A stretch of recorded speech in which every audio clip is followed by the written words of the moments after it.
pagi ini kami hadirkan untuk membicarakan hal ini ada Gary Iskak dan juga Cassandra, seorang psikolog. Gary Iskak tentu Anda kenal dari film-film dan sinetron yang pernah ia bintangi. Selamat pagi Mas Gary, Mbak Cassandra.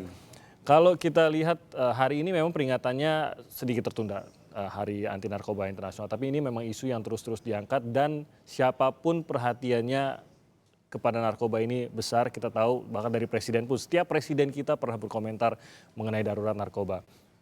Saya mungkin lebih kepada pribadi yang mungkin terjerat narkoba. Mas Gary mungkin bisa menceritakan apa yang paling menjadi pendorong yang bukan saja dialami secara pribadi, namun Mas Gary juga lihat dari teman-teman yang terjerat. Apa yang paling menjadi pendorong seorang terjerat sehingga ini yang harus dihindari?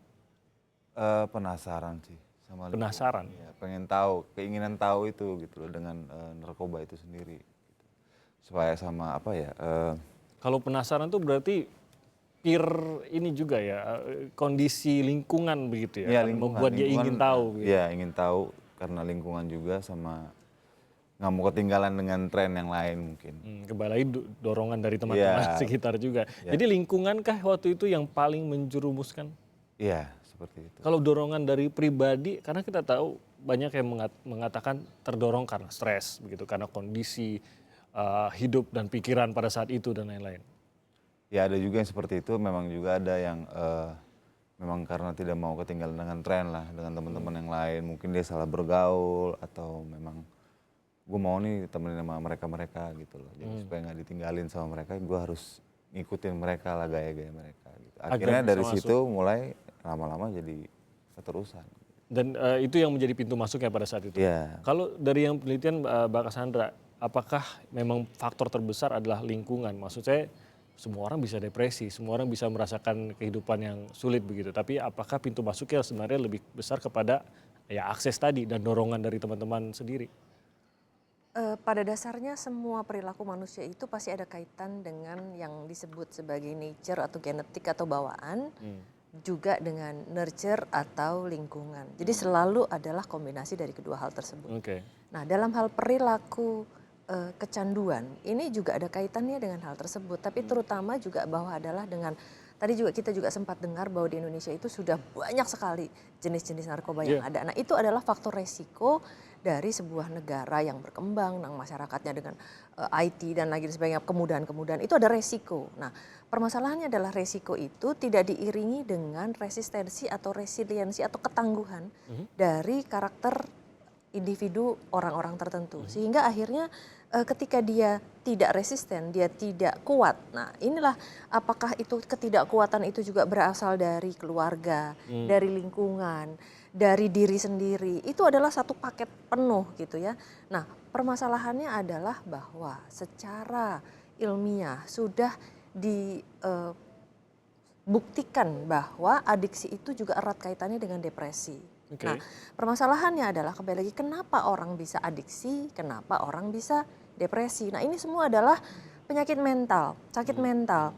Ya, nah ini yang harus dilihat oleh negara juga bahwa permasalahannya bukan sekedar kita bisa mengeluarkan pernyataan-pernyataan yang provokatif ya, lalu kemudian menyudutkan, mengancam, melabel, menghakimi bahwa orang-orang ini adalah orang-orang yang tidak bisa berkomunikasi atau tidak tangguh atau tidak bisa melindungi dirinya sendiri. Bahwa ini adalah suatu fenomena yang harus kita atasi bersama. Ada satu kondisi di mana dalam proses tumbuh kembang seseorang individu itu ada proses di mana dia menjadi tidak tangguh, dia menjadi rentan. Nah, kerentanan itu juga terkait dengan masalah brain atau otak. Karena teori terkini itu kan brain and behavior. Bagaimana si behavior ini bisa menjadi adiktif dan bisa menjadi depresi. Karena ada kaitannya dengan si brain. Ilmu-ilmu terkini juga dari psikologi juga melibatkan masalah neuropsikologi. Nah, kaitannya adalah dengan bagaimana si brain itu terbentuk dan menghasilkan perilaku-perilaku yang tidak tahan, mudah tergoda, tidak bisa mengambil keputusan sendiri. Jadi kepada posisi sosial itu dulu itu mungkin menarik juga dan tidak terlalu sering dibahas. Lebih sering membahas adalah pemberantasannya bagaimana. Itu namanya unsur represif, berarti menekan. Kalau pengguna, mungkin Mas Gary juga bisa menjelaskan, apakah memang begitu terasa pada saat kita dicap sebagai pengguna, seakan-akan sudah langsung dibuang dan muncul keengganan untuk dalam tanda kutip bersatu lagi dengan masyarakat begitu, karena merasa ya saya kan dianggap sebagai seorang yang narkoba, terlibat narkoba dan dunianya lebih gelap dan lain-lain begitu. Apa pengaruhnya terhadap seorang pengguna stigma seperti ini? Sebenarnya baik lagi kepada individual masing-masing ya menghadapi itu semua gitu. Kalau saya sih waktu itu nggak merasa seperti itu ya. Saya mau berusaha untuk bangkit lagi, membuktikan kepada masyarakat bahwa saya bisa kembali lagi, gitu. Tidak harus pakai narkoba lagi gitu kan. Jadi bikin semangat diri sendiri aja sih. Selalu bilang ke diri saya, bisa kok kamu bisa, kenapa nggak bisa. Sedangkan banyak contoh-contoh yang lain juga bisa gitu tidak pakai narkoba gitu. Jadi memang kasih spirit ke diri sendiri. Sejauh apa bentuk-bentuk seperti tadi dikatakan Mbak Cassandra seperti represif, mengancam dengan wah kalau narkoba nanti dihukum sekian atau nanti mengalami ini dan itu. Sejauh apa itu ya mendorong atau sebenarnya kondisi pribadi Mas sendiri yang membuat Mas ingin bersih, ingin kembali sehat? Ya sebenarnya ke diri sendiri sih pengen sehat, bukan karena itu tadi gitu. Karena memang narkoba itu kan tidak baik gitu loh, tidak bagus. Memang pada saat itu kita pakai mungkin wah enak, senang, mungkin efeknya seperti ini, seperti itu. Tapi kita tidak memikirkan efek ke depannya nanti. Seperti apa yang ada di tubuh kita gitu loh. Semua akan rusak dalam-dalamnya gitu. Jadi memang nggak bagus banget. Bukan karena diancam sekian tahun penjara. Bukan. Sebenarnya kita harus mikirnya memang jangan karena ada ancaman seperti itu ya. Sebenarnya kita dari awal tidak usah memakai narkoba itu. Karena yang menyadarkan itu apa pada saat itu, Mas Gary? Apakah orang lain kah atau? Ya orang tua sih pastinya. Jadi memang ngasih tahu mau sampai kapan juga gitu loh.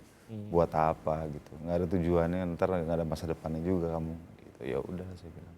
Jadi memang harus dukungan ini sangat dibutuhkan Mbak Cassandra ya untuk itu tadi menyadarkan bahwa yang saya lakukan ini salah dan yang rusak ya saya sendiri.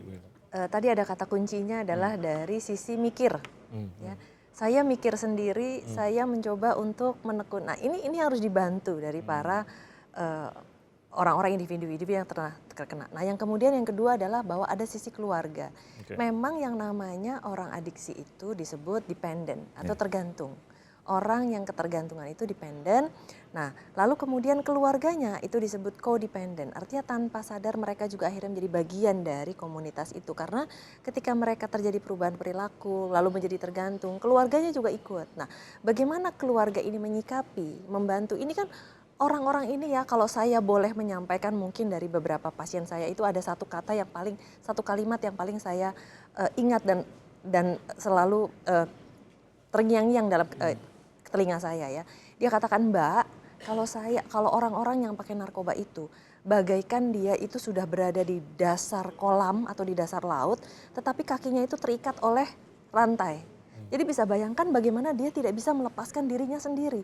Dia tahu bahwa itu tidak baik, dia tahu bahwa itu tidak sehat, tapi dia perlu dibantu. Nah dalam hal ini keluarga, masyarakat, terutama pemerintah, apalagi mereka yang berada di posisi-posisi kunci, tentu harus bisa menghayati hal itu. Mari kita bantu. Jadi bagaimana kita melepaskan si rantai itu, cara berpikirnya kita perbaiki. Sehingga akhirnya kalau misalnya kita mau melakukan upaya penanganan narkoba, anti narkoba ini memang di satu sisi ada unsur represif, yaitu memang peredaran gelap itu harus kita tekan ya, jadi menangkap orang-orang yang berjualan dan lain sebagainya. Tapi di sisi lain juga harus ada unsur terapi dan rehabilitasinya, selain juga prevensi atau pencegahan.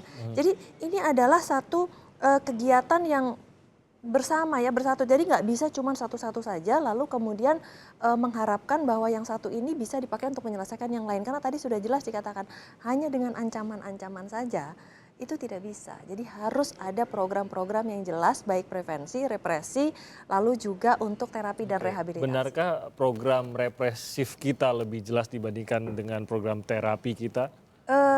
Kita tidak bisa menafikan bahwa ternyata sejarah di Indonesia itu justru di awal-awal lebih banyak represif daripada terapi dan rehabilitasi. Bahwa terapi dan rehabilitasi memang baru beberapa tahun terakhir ini. Ketika korban itu, penyalahguna adiksi narkoba tersebut, itu tidak lagi dianggap sebagai pelaku tetapi dianggap sebagai korban. Dan ini adalah suatu kesepakatan internasional. Para penyalahguna narkoba itu, para pencandu yang disebut juga pecandu, walaupun sekarang udah dikatakan tidak boleh disebut pencandu lagi. Jadi memang mereka adalah orang-orang dengan masalah ketergantungan. Kita sebut itu. Kita tidak memberikan label, justru label itu harus diangkat. Bahwa mereka ini adalah orang-orang yang harus kita bantu, tidak boleh kita musuhi. Justru dengan kita musuhi, lalu kita hanya melakukan unsur represif saja, tetapi tidak melakukan pengobatan dan penanganan terhadap masalah ini, arah dari penanganan narkoba ini nanti jadi tidak jelas. Karena sudah jelas ini bahwa para orang dengan masalah adiksi ini kalau hanya sekedar ditangkap dan dihukum itu nanti penuh. Iya, dan memang banyak Cuman ditangkepin doang gitu ya penuh gitu. Jadi harus ada langkah-langkah yang jelas kita harus menurunkan supply. Ya kita juga harus menyelesaikan masalah demand. Supply and demand chain ini harus dibereskan. Mas Gary juga pernah menjalani hukuman akibat tertangkap narkoba. Apa dampak yang paling dirasakan setelah menjalani itu? Waduh, kalau dampak mau banyak juga ya. Jadi semuanya karir kita jadi tersendat juga, ya kan? Ya ngomongin masa depan lah ya, jadi nggak bener gitu loh. Orang jadi begitu saya keluar juga banyak orang juga nggak mau terima karena ujung-ujungnya mereka bilang dengan ini orang bekas pakai narkoba, nanti kalau lu masuk di perusahaan gue, lu pakai lagi, gue yang susah katanya begitu kan. Seperti itu contohnya. Jadi memang efeknya luar biasa, impactnya itu memang sampai saya sempat mengalami kalau tidak dapat pekerjaan selama satu tahun setengah. Sama sekali tidak. Sama sekali tidak ada yang mau menerima. Karena dengan latar belakang itu tadi gitu. Itu memang luar biasa lah pokoknya. Kalau dari dalam tahanan apa yang Mas Gary bawa dalam tanda kutip bisa negatif bisa positif lah. Apa yang Mas Gary bawa dari dalam tahanan? Apa ya? Kita lebih baik mendekatkan diri sama Allah sih, gitu. Lebih ke Allah aja kalau saya gitu di dalam karena nggak ada yang lain gitu selain itu kalau buat saya. Karena di dalam juga cuman ya kayak menjalani hukuman aja gitu. Tidak ada yang untuk rehabilitasi, nggak ada yang seperti itu, yang dan lain-lainnya gitu. Memang dari diri kita sendiri yang harus berjuang untuk mengembalikan itu semua. Jadi tidak merasakan efek rehabilitasi di dalam tahanan ya. Maksudnya tidak membuat semakin apa ya? Ya mungkin itu berbentuk hukuman, tapi tidak membuat bahwa tidak ada yang membantu menyadarkan bahwa saya lebih baik tidak dan lain-lain. Memang dari diri sendiri, tetap dari diri sendiri. Karena saja, waktu zaman saya itu saya mencoba untuk minta direhab, tidak dikasih. Oke. Nggak tahu kenapa. Dan itu pertama kali sebenarnya, kasus pertama pada waktu itu. Iya, jadi saya nggak ngerti kenapa saya tidak boleh direhab. Tapi justru malah saya seperti dihukum. Iya, dihukum seperti pengedar gitu loh. Itu tahun berapa ya, Mas? 2007 ya kalau tidak salah ya. Padahal sudah ada saya lihat di pasalnya itu kalau udah ada pasalnya. Iya, kalau kita memang harus direhab, tapi tidak dikasih direhab. Itu yang pertanyaan saya sampai sekarang. Jadi memang, nah itu saya bisa jawab ya. Jadi memang Kepolisian Republik Indonesia juga mengalami dilema. Jadi ketika menghadapi satu kasus, berat sekali bagi kepolisian untuk bisa menentukan yang ditangkap ini adalah penyalahguna atau pengedar. Nah itu harus dibuktikan dulu bahwa undang-undangnya jelas. Untuk orang-orang penyalahguna itu hukumnya adalah rehab. Tetapi untuk memastikan bahwa yang ditangkap itu adalah bukan pengedar. Nah ini yang memang memerlukan proses yang sangat panjang. Jadi bahwa undang-undang sudah jelas para penyalahguna itu memang hukumnya adalah rehab. Tetapi bagaimana membuktikan bahwa yang bersangkutan itu bukan pengedar. Karena polisi itu memperoleh tekanan jangan sampai mereka salah mengambil keputusan. Oke, kita masih akan membahas lagi. Mungkin dari keluarga masih sangat ingin lebih tahu bagaimana agar bisa terhindar keluarganya. Dan apalagi begitu maraknya jenis-jenis narkoba baru yang masuk ke Indonesia, bagaimana kita bisa mengetahui apakah hal ini narkoba dan apakah sudah ada yang terlibat di dalam narkoba ini. Kita akan kembali sesaat